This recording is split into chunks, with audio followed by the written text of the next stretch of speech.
enable President Trump to keep going. This Judiciary Committee bill seeks to strip the courts of their power to hold an administration in contempt when the president violates explicit judicial court orders.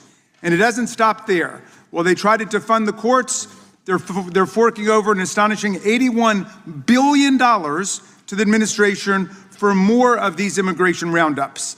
The legislation includes a whopping $45 billion for ICE on top of its annual budget of $9 billion for family and adult detention centers alone.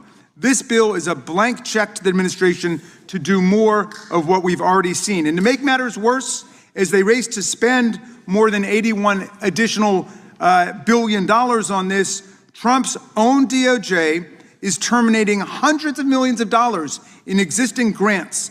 They're cutting funding for county, state, and local law enforcement. They're cutting funding for opioid addiction treatment programs. They're cutting funding for crime prevention, and they're cutting funding for victims of rape, sexual assault, and violent crimes.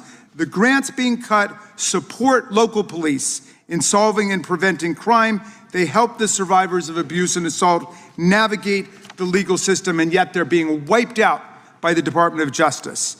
They're also trying to handcuff the agencies that work to make sure our food and drugs are safe and our air and water are clean. The REINS Act is buried in here. It would prevent the government from enforcing our civil rights, protecting workplace safety, and guarding against misconduct by banks. It would require both houses of Congress and the president to approve every major rule from our agencies to take effect, virtually guaranteeing no effective regulatory action on any subject. They've also tucked the Midnight Rules Relief Act in here, which would allow Republicans to bundle hundreds of regulations all together into a single package and vote them down on a single jumbo resolution, which would be used to hide the most destructive deregulatory votes among dozens of others, completely burying it in darkness.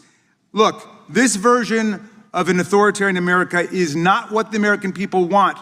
Please take note. This is why Donald Trump's polling numbers are in the gutter and an historic low. This is not what the American people are looking for. We urge our colleagues to walk back from the brink here to support many amendments we plan to offer today that will save us money, that will actually address the real problems of the country, and that will protect the constitutional rights and freedoms that we cherish so much in America. This is a test. Are we going to stand up for the majority of the American people, for our Constitution and our Bill of Rights and the freedoms we fought for, or are we going to stand with a president who wants to throw it all away? Thank you, Mr. Chairman. I yield back.